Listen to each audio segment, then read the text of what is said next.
The first thing I saw was my favorite teacup shattering on the pavement, tossed from my own bedroom window by the woman who once called me Mom. My daughter-in-law's voice rang out, sharp and triumphant. "We don't owe you anything now. Go find a nursing home." I stood in the yard, the Georgia sun hot on my neck, my hands trembling as I watched 7 years of memories, china, photo frames, even Arthur's old pipe, scattered across the grass for the neighbors to see. And all because, just hours earlier, she and my son had won $85 million in the lottery.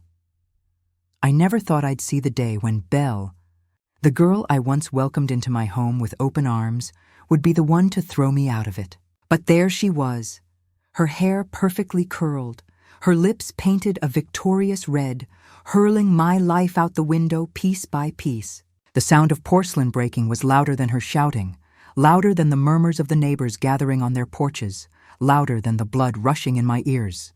I felt every crash in my bones. I bent down, my knees stiff, and picked up the broken teacup.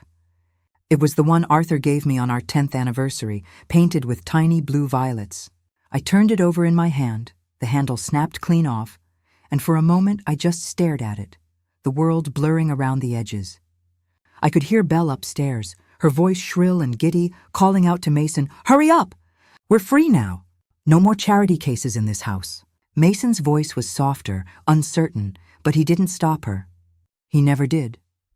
The house behind me looked smaller than it ever had, its white paint peeling in the heat, the porch swing creaking in the breeze. I remembered the day Mason and Belle first moved in, soaked to the skin from a thunderstorm, clutching their suitcases and each other. I'd opened the door without a second thought, told them, "This house always has room for you." I never imagined that kindness would be repaid with this. Neighbors started to gather, drawn by the noise and the spectacle. Mrs. Jenkins from across the street hurried over, her hands fluttering at her chest. "Lorraine, do you need help?" she whispered, her eyes darting to the pile of my things on the grass. I shook my head, swallowing the lump in my throat. "Thank you, but I can manage." I didn't want anyone to see me cry. Belle appeared at the window, her face flushed with excitement. She waved the lottery ticket like a flag, her voice carrying across the yard. "85 million, Lorraine. We're moving up in the world. You should be happy for us." I looked up at her, shielding my eyes from the sun. "Did you read the name on the back of that ticket?" I asked, my voice steady. For a split second, her smile faltered, but then she tossed her hair and disappeared inside. I gathered what I could. My wedding photo, a few dresses, Arthur's old ring. While Belle and Mason packed their things for a new life, I wasn't invited to join. Mason came out once, his hands shoved deep in his pockets, his eyes fixed on the ground. "Mom, maybe it's for the best," he mumbled. "Belle says you'll be more comfortable somewhere else." I wanted to scream, to shake him, to ask how he could let this happen. But I just nodded, the words stuck in my throat. A yellow cab pulled up, the driver glancing at the scene with wide eyes. I loaded my suitcase into the trunk, pausing for one last look at the house Arthur and I built together, every board and brick a piece of our story. Belle stood on the porch, arms crossed, her smile brittle as glass. Mason hovered behind her, silent. I met his eyes, searching for the boy I raised, but he looked away. As the cab pulled away, I pressed my hand to the window, watching the only home I'd ever known shrink in the distance. My heart ached, but beneath the pain, something else stirred, a quiet, stubborn resolve. They thought they'd won, that money could buy them freedom from the past. But what they didn't know was the story wasn't over, not by a long shot. Before that day, I would have told you my life was simple, maybe even ordinary. I was Margaret Evans, 72 years old, a widow for nearly a decade, and the house on Willow Lane was more than just a roof over my head. It was the heart of my family, the place where every memory, every joy and sorrow was stitched into the walls. I'd lived there since I was a young bride. When David and I scraped together every penny to buy it, back when the world felt wide open, and the future was something we could build with our own hands. My husband, Robert, was a quiet man with a gentle laugh and a stubborn streak that matched my own. He worked at the paper mill for 35 years, coming home every night with sawdust in his hair and stories about the men on the line. I worked as a school secretary, keeping the books and bandaging scraped knees, always home in time to put supper on the table. We didn't have much, but we had enough. We had each other, and we had our son, David. David was the light of our lives, a boy with a wild imagination and a heart too big for his own good. He was the kind of child who brought home stray animals, who cried when he saw someone else in pain, who always tried to make peace when tempers flared. I remember the way he'd curl up beside me on the old green sofa, his head on my shoulder, asking questions about the world, why the sky was blue, why people sometimes hurt each other, why his father's hands were always rough, but his touch was so gentle. When Robert died, everything changed. The house felt too big, the nights too long, and the silence pressed in on me like a weight. David was already grown by then, working long hours at the auto shop, trying to fill his father's shoes. He married young, to a girl named Vanessa, who swept into our lives like a summer storm, beautiful, ambitious, and always just a little bit restless. I tried to welcome her, tried to make her feel at home, but there was always a distance between us, a sense that she was measuring me and finding me lacking. Vanessa was different from anyone I'd ever known. She grew up in the city, used to bright lights and fast answers, and she never quite understood the slow, steady rhythm of our small town. She was clever, I'll give her that, and she had a way of making people listen when she spoke. But there was a sharpness to her, a hunger for more, that sometimes made me uneasy. She wanted things, nice things, expensive things, and she wasn't shy about saying so. David, always eager to please, worked even harder, picking up extra shifts, coming home late and tired, but Vanessa never seemed satisfied. They had 2 children, my grandchildren, who were the joy of my later years. Emily, with her mother's quick wit and her father's gentle eyes, and little Sam, who could make me laugh even on the darkest days. I loved them fiercely, and I tried to be the kind of grandmother they could count on, always there with a plate of cookies, a listening ear, a warm hug when the world felt too big. But as the years went by, I saw less and less of them. Vanessa kept them busy with lessons and activities, and David was always working. I told myself it was just the way of things, that families drift apart sometimes, but the ache in my chest never quite went away. Looking back, I can see the cracks that were forming, even then. Vanessa would make little comments about the house, how old it was, how much work it needed, how much better life would be if they could just start fresh somewhere else. She'd sigh when she saw me in the garden, muttering about wasted time, or roll her eyes when I insisted on family dinners. David tried to smooth things over, but he was caught in the middle, torn between the woman he loved and the mother who raised him. I did my best to keep the peace. I bit my tongue when Vanessa redecorated the living room in cold, modern colors, when she replaced my old curtains with sleek blinds, when she boxed up my wedding china and put it in the attic. I told myself it didn't matter, that what mattered was having my family under one roof, safe and together. I tried to ignore the way Vanessa's laughter sometimes sounded like a challenge, the way she looked at me as if I were a relic from another time. Still, I hoped. I hoped that one day things would get easier, that Vanessa would soften, that David would find his way back to the boy he used to be. I hoped that Emily and Sam would grow up knowing the love of a grandmother who would do anything for them. I hoped that the house would always be a place of comfort, a place where we could gather and remember who we were. But hope is a fragile thing. Over the years, the distance grew. Emily left for college and rarely called. Sam became a teenager, more interested in his friends than in family dinners. David grew quieter, more withdrawn, his eyes shadowed with worry. Vanessa became more restless, more critical, her ambitions growing with every passing year. I felt myself shrinking, my world narrowing to the rooms I still claimed as my own. I clung to my routines, morning coffee in the kitchen, tending the roses in the front yard, baking bread on Sundays. I found comfort in the familiar, in the memories that lingered in every corner of the house. But beneath it all was a fear I couldn't shake, the fear that I was becoming invisible, that the life I'd built was slipping away, piece by piece. I never imagined it would come to this. I never imagined my own family would turn on her. But the day Vanessa handed me that envelope, I realized just how wrong I'd been. It was a Tuesday morning, the kind that starts with the promise of ordinary things. Coffee brewing, sunlight slanting through the kitchen window, the gentle clatter of spoons against porcelain. I was folding laundry at the table, humming to myself, when Vanessa breezed in, her heels clicking on the tile, her perfume trailing behind her like a warning. She didn't look at me, just set a thick envelope on the table and slid it across with two perfectly manicured fingers.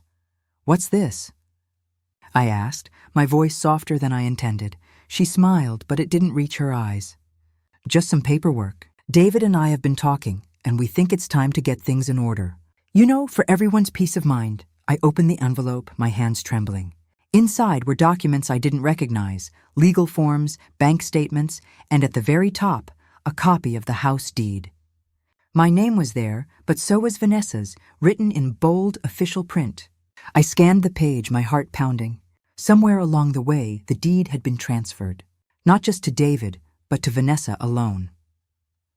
I looked up, searching her face for an explanation, but she was already pouring herself a glass of water, her back to me. "Vanessa, when did this happen?" I managed, my voice barely above a whisper. She turned, her expression unreadable. "Oh, it's been in the works for a while.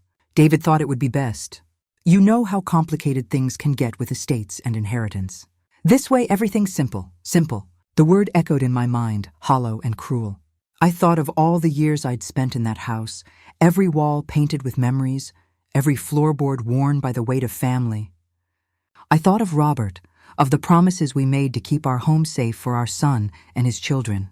Now, with a few strokes of a pen, it was gone. I tried to find David, to ask him what was happening, but he was always busy, working late, running errands, never quite meeting my eyes when he did come home. When I finally cornered him in the garage, he looked away, fiddling with a wrench. "It's just paperwork, Mom. Vanessa says it's for the best. You don't need to worry about it. But David, this is our home. Your father," he cut me off, his voice tight. "Dad's gone, Mom. Things change. Vanessa knows what she's doing." I stood there, the cold air of the garage biting through my sweater, feeling smaller than I had in years. I wanted to scream, to shake him, to make him see what was happening. But the words wouldn't come. I went back inside, the house suddenly unfamiliar, every shadow a reminder of what I was losing. That night, I sat at the kitchen table, the envelope open in front of me, the legal language blurring as tears filled my eyes. I felt trapped, betrayed by the people I loved most. I thought of Emily and Sam, of the family dinners that had grown so rare, of the laughter that used to fill these rooms. I wondered if they knew, if they cared, or if I was already a memory to them, a relic of a life they'd outgrown. Days passed in a haze. Vanessa moved through the house with a new confidence, redecorating, making plans, talking about the future as if I were already gone. David grew more distant, his voice flat and tired, his eyes shadowed with guilt. I tried to hold on to my routines, to the small comforts that had always grounded me, but everything felt different. The house was no longer mine. I began to suspect there was more at stake than just money or property. Vanessa was too eager, too quick to dismiss my questions. She started locking the office door, taking phone calls in hushed tones, hiding mail before I could see it. I caught glimpses of unfamiliar documents, overheard snatches of conversation that made my skin prickle. Something was wrong, something deeper than a simple transfer of ownership. One evening, as I was setting the table for dinner, I noticed Vanessa watching me from the doorway, her eyes sharp and calculating. She smiled when she saw me looking, but the smile didn't reach her eyes.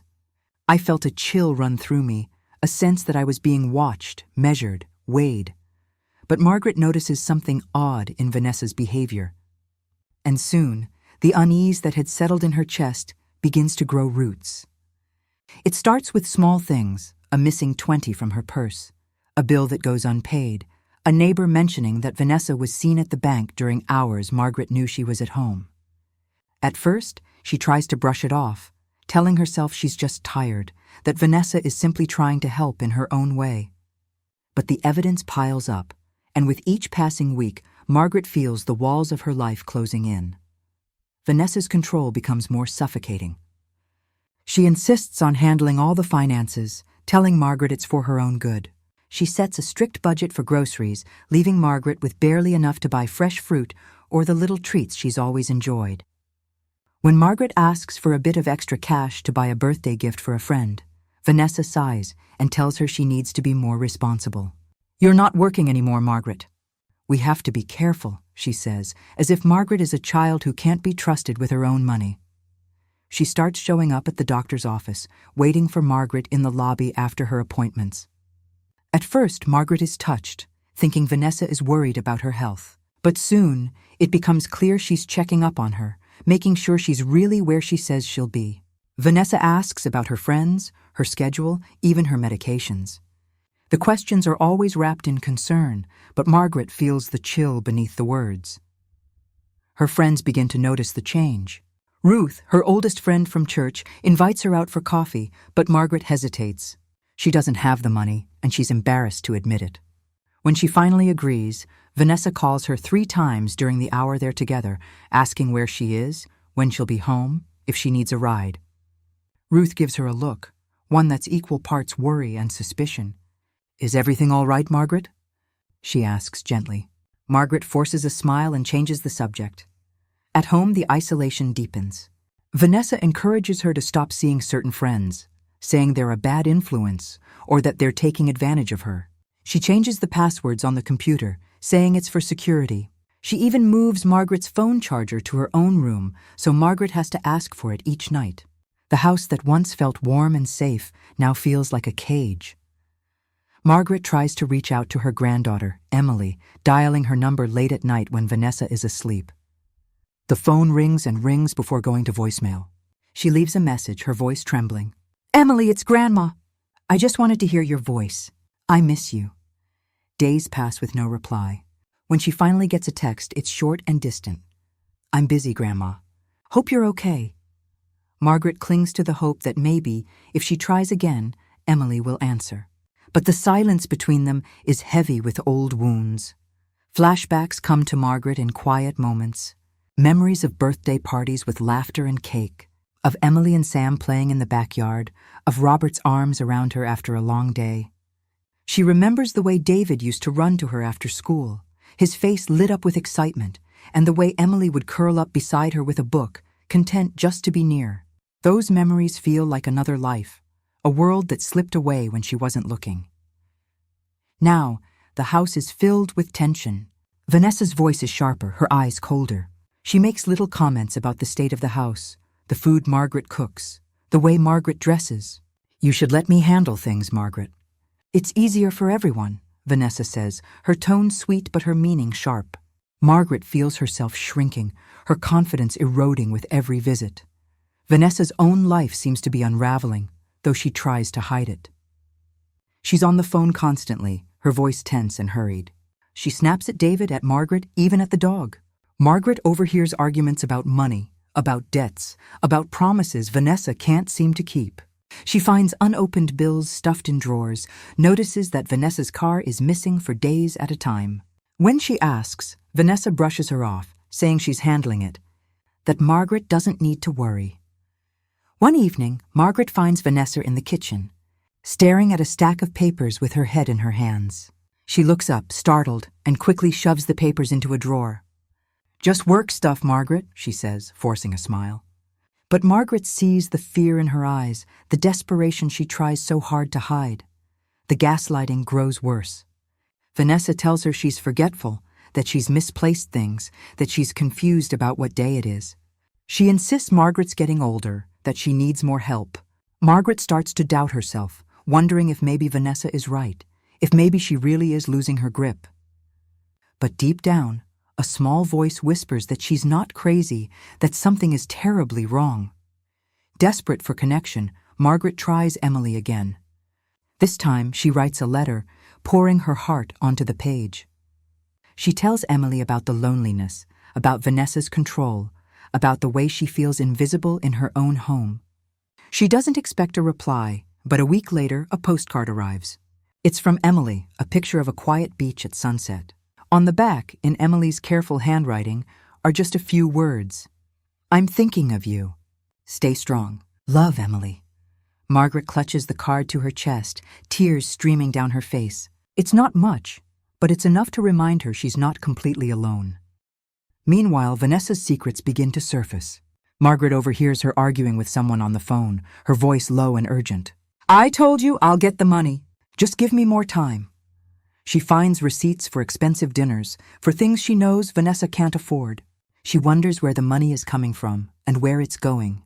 The more she looks, the more she finds evidence of loans, of missed payments, of a life built on lies. Margaret's world grows smaller with each passing day. She moves through her routines like a ghost, afraid to make a wrong move, afraid to draw Vanessa's anger. She dreams of running away, of starting over somewhere new, but she knows she can't leave, not yet. Not while Vanessa still holds the keys to her life. One night, after a particularly tense dinner, Margaret sits alone in her room, staring at the postcard from Emily. She thinks about calling her, about begging her to come home, but she knows Emily has her own pain to carry. Instead, Margaret makes a decision. She will not let Vanessa destroy what's left of her spirit. She will find a way to fight back, even if it means doing it alone. But just as she steels herself for what's to come, she hears Vanessa's voice through the thin walls, sharp and panicked. "No, you don't understand. She can't find out. If she does, it's over for me." Margaret's heart pounds in her chest as she presses her ear to the door, straining to hear every word. One night, Margaret overhears a phone call that changes everything. She stands in the hallway, heart pounding, as Vanessa's voice drifts from the kitchen, low, urgent, and edged with fear. "No, you don't understand. She can't find out. If she does, it's over for me." There's a pause, then a string of curses, and the unmistakable sound of Vanessa slamming her fist on the counter. Margaret's breath catches. She's heard enough to know this isn't just about late bills or a missed payment. There's something darker, something dangerous, lurking beneath the surface. The next morning, Margaret moves through the house in a daze, replaying the conversation in her mind. She watches Vanessa with new eyes, noticing the tension in her jaw, the way she flinches when the phone rings. She waits until Vanessa leaves for an appointment, then quietly searches the kitchen drawers, the desk in the spare room, even the pockets of Vanessa's jackets. What she finds chills her to the bone: letters from creditors, threats of legal action, and, buried beneath a pile of receipts, a notice from the police. The words "fraud investigation" leap off the page, making her hands tremble. Margaret sinks into a chair, the weight of betrayal pressing down on her. Her daughter-in-law, the woman she welcomed into her home, is in trouble, real trouble, and she's been using the lottery money to cover her tracks, to keep her secrets hidden. The realization is like a punch to the gut, stealing the air from her lungs. For a moment, she feels paralyzed by grief and disbelief. How could Vanessa do this? How could the woman she trusted, the mother of her grandchildren, drag her into something so dangerous? But as the shock fades, something else rises in Margaret, a fierce, protective anger. She thinks of all the years she spent working double shifts, of the sacrifices she made so David and his family could have a better life. She thinks of Emily, of the family that's been torn apart by secrets and pride. Margaret wipes her tears and straightens her shoulders. She will not let Vanessa's mistakes destroy what's left of her life. She will not let her take everything she's worked for. That evening, Margaret sits at the kitchen table, the evidence spread out before her. She dials Emily's number, her hands shaking. The phone rings twice before Emily answers, her voice wary. "Grandma? Is everything okay?" Margaret hesitates, then tells her everything: the phone call, the letters, the police notice. There's a long silence on the other end, and Margaret fears Emily will hang up. But then Emily speaks, her voice steadier than Margaret expected. "I'm coming home, Grandma. We'll figure this out together." Emily arrives the next day, her presence both comforting and awkward. The years of distance hang between them, but Margaret feels a glimmer of hope. They sit together, sifting through the evidence, piecing together the truth. Emily is cautious, urging Margaret to be careful, to protect herself. "We need to gather as much information as we can," Emily says. "If Vanessa is involved in something illegal, we have to be smart. We can't let her know we're onto her." Margaret nods, her resolve hardening. She starts keeping a journal, documenting every suspicious transaction, every strange phone call, every time Vanessa asks for money. She makes copies of the letters and hides them in a safe place. With Emily's help, she learns how to check her bank statements online, how to set up alerts for unusual activity. For the first time in months, Margaret feels a sense of control returning. The days are tense, filled with whispered conversations and careful planning. Vanessa grows more irritable, snapping at Margaret for the smallest things. She senses something has changed, but she can't quite put her finger on it. Margaret plays her part well, acting as if nothing is wrong, all the while gathering the evidence she needs. Late one night, Margaret and Emily sit together in the living room. The old photo albums spread out between them.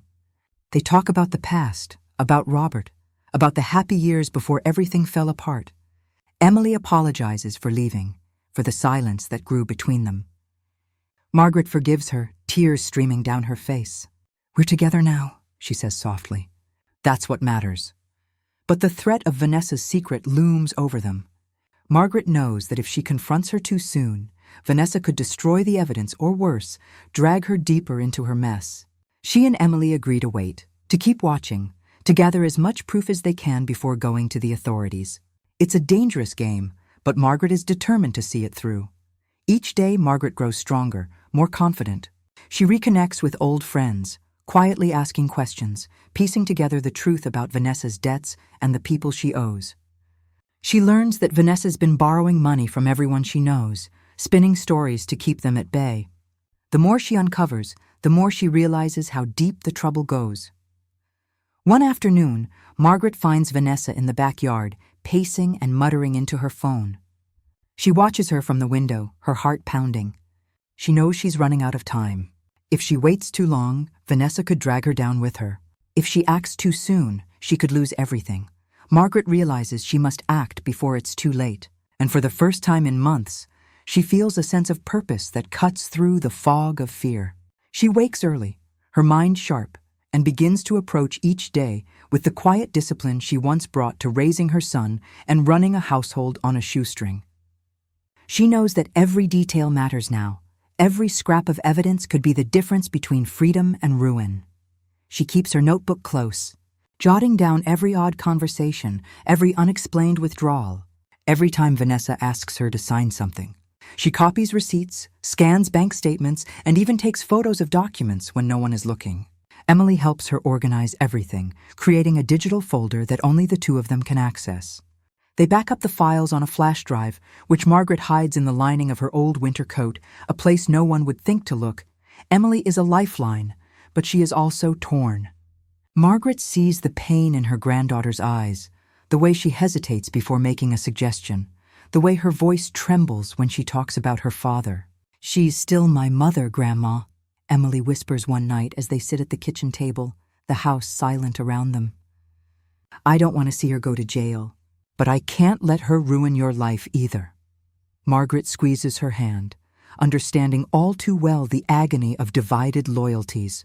"We do what we must, sweetheart. We protect what's right." Margaret knows she needs more than just evidence. She needs protection. She calls Ruth, her old friend from church, who now works as a paralegal, and arranges a meeting at a quiet cafe across town. Ruth listens carefully, her face grave as Margaret lays out the facts. "You're doing the right thing," Ruth assures her. "But you must be careful. If Vanessa suspects you're building a case, she could try to destroy the evidence or worse, pin everything on you. Don't confront her until you're ready." With Ruth's guidance, Margaret opens a new bank account in her own name and arranges for her pension to be deposited there. She changes her passwords, updates her will, and gives Emily power of attorney. She even calls her old neighbor, Mrs. Jenkins, who once worked as a notary, and asks her to witness a statement about everything that's happened. Mrs. Jenkins's eyes fill with tears as she signs the paper. "You're braver than you know, Margaret," she says softly. The days pass in a blur of quiet preparation. Margaret and Emily meet with Ruth regularly, reviewing the evidence, rehearsing what to say if questioned. They practice what Margaret will do if Vanessa confronts her, how to stay calm, how to insist on speaking to her lawyer, how to refuse to sign anything without reading it first. Margaret feels her confidence growing, her old sense of self returning. She is not the helpless woman they thought she was. But the tension in the house is mounting. Vanessa grows suspicious, noticing the locked drawers, the way Margaret guards her purse, the whispered conversations between grandmother and granddaughter. She questions Margaret about her schedule, her phone calls, her meetings with friends. Her tone shifts from concern to accusation, her patience wearing thin. "What are you hiding, Margaret?" she demands one evening, her eyes narrowed. Margaret meets her gaze, her voice calm but firm. "I'm just taking care of myself, Vanessa." "Isn't that what you always wanted?" Vanessa is no less vigilant. She checks Margaret's mail, questions every visitor, and even tries to access Margaret's phone when she thinks no one is watching. Margaret plays her part, acting forgetful when it suits her, feigning confusion to buy herself time. But inside, she is sharper than ever, her mind cataloging every move, every word, every threat. Emily stays close, sleeping in the guest room, always ready to step in if things escalate. The two women grow closer, their old wounds slowly healing as they work together toward a common goal.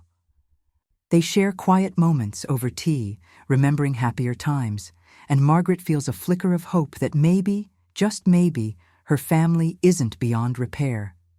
But the pressure is relentless. Vanessa's phone calls become more frantic, her temper shorter. Margaret overhears her arguing with creditors, making promises she can't keep. She worries about what Vanessa might do if she feels cornered, about how far she might go to protect herself. She double-checks the locks every night, keeps her phone charged and within reach, and makes sure Emily always knows where she is. Through it all, Margaret clings to her dignity, refusing to let fear dictate her actions. She leans on her friends, her faith, and the quiet strength that has carried her through so many storms. She reminds herself that she is not alone, that she has Emily, Ruth, and Mrs. Jenkins in her corner. She is not the powerless woman Vanessa believes her to be.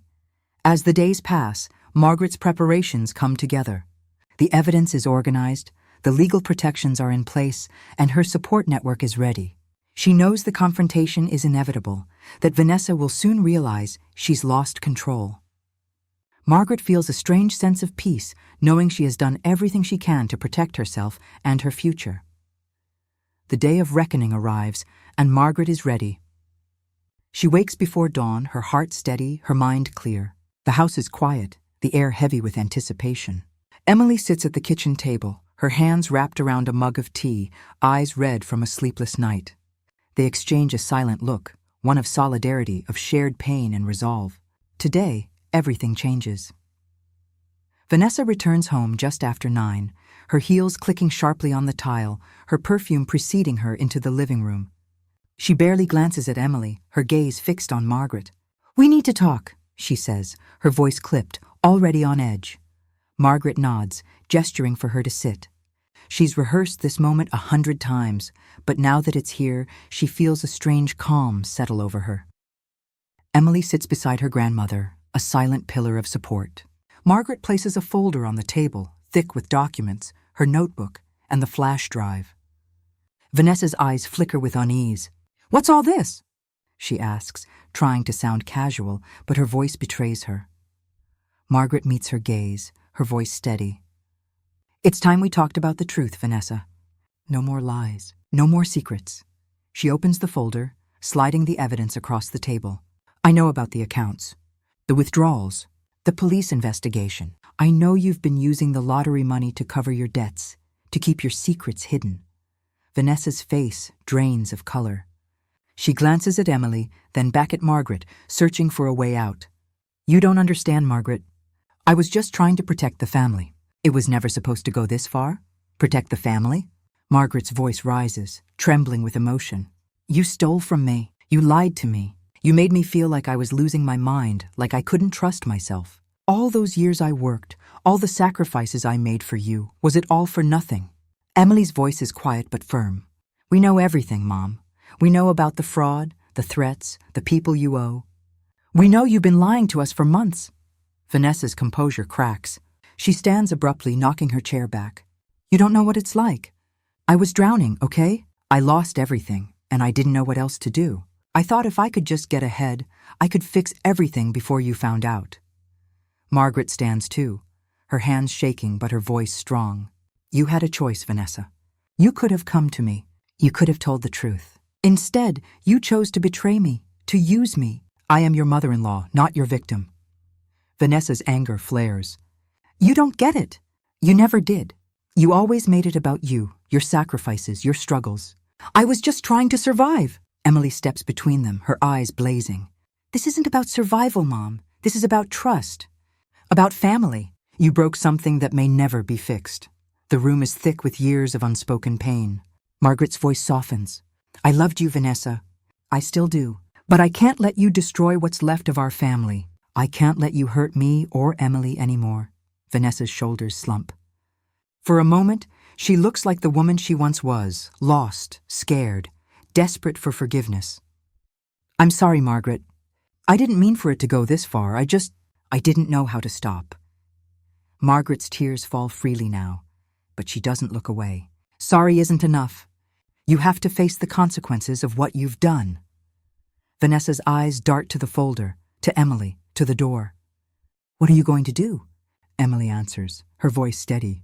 We've already spoken to the police, Mom. They're on their way. You need to tell them the truth. It's the only way forward. Panic flashes across Vanessa's face. She paces the room, running her hands through her hair. You called the police? You're turning me in? Your own family? Margaret's voice is gentle but unyielding. I am doing what I have to do. For myself. For Emily. For you, even if you can't see it now. Vanessa collapses into a chair, her bravado gone. I never wanted this. I just wanted to fix things. Margaret sits beside her, her hand trembling as she reaches for hers. You can't fix things by hiding from the truth. You have to face it, Vanessa. We all do. The sound of sirens grows louder, echoing down the street. Vanessa's eyes fill with tears, her mask finally slipping away. I'm scared, Margaret. Margaret squeezes her hand, her own tears falling. So am I, but we'll get through this. One way or another, Emily stands behind them, her hand on Margaret's shoulder. The three of them sit in silence, the weight of the past pressing down, the uncertainty of the future stretching before them. As the police arrive, Vanessa's fate hangs in the balance. Justice is served. Vanessa faces legal consequences, but Margaret's victory is bittersweet. The family's wounds are exposed, but there's a glimmer of hope for healing. Margaret reclaims her independence and dignity, and Emily begins to forgive. But the hardest part is yet to come. Forgiveness. In the weeks after Vanessa's arrest, the house is quieter than Margaret ever remembers. There are moments when the silence feels like a relief, a gentle hush after years of tension and fear. Other times it aches, a reminder of all that's been lost and all that still needs mending. Margaret moves through her days with a new sense of purpose, determined not to let the past define her future. She starts small, tending to her neglected garden, coaxing life from the soil with patient hands. The act of nurturing something fragile and new brings her comfort. She finds herself humming as she works, the melody of an old lullaby she used to sing to David and Emily when they were children. The flowers bloom slowly, stubbornly, just as she does. Margaret reconnects with friends she'd drifted from during the worst of Vanessa's control. Ruth comes by with fresh bread and stories from the neighborhood, and soon their laughter fills the kitchen again. Margaret joins a walking group at the park, where she meets other women with stories of their own, stories of loss, resilience, and hope. She realizes she is not alone in her struggles, and that sharing her pain lightens its weight. Emily visits often, sometimes staying for long weekends. Their conversations are tentative at first, careful not to touch the deepest wounds. But as the days pass, they begin to trust each other again. They cook together, try new recipes, and talk about the future. One evening, as they sit on the porch watching the stars, Emily reaches for Margaret's hand. I'm proud of you, Grandma, she says softly. You didn't give up. You fought for yourself and for us. Margaret squeezes her granddaughter's hand, tears stinging her eyes. I'm proud of you too, Emily. I know it wasn't easy to come back. But you did. That means everything to me. The words hang in the air, a fragile bridge between past and present, pain and healing. Forgiving Vanessa is harder. Margaret writes her letters she never sends, pouring out her anger, her sorrow, and her hope that one day Vanessa will find her way back to herself. She prays for her, lighting a candle each Sunday at church, asking for the strength to let go of bitterness. She knows forgiveness is not a single act, but a journey, one she must walk at her own pace. As the seasons change, Margaret finds herself growing stronger. She returns to volunteering at the community center, helping other women navigate difficult family situations. Each act of kindness, each moment of connection, helps her reclaim the parts of herself she thought she'd lost. Margaret reflects often on what it means to be a mother, a grandmother, a survivor. She thinks of Robert, of the love and laughter they shared, and of the promises they made to their family.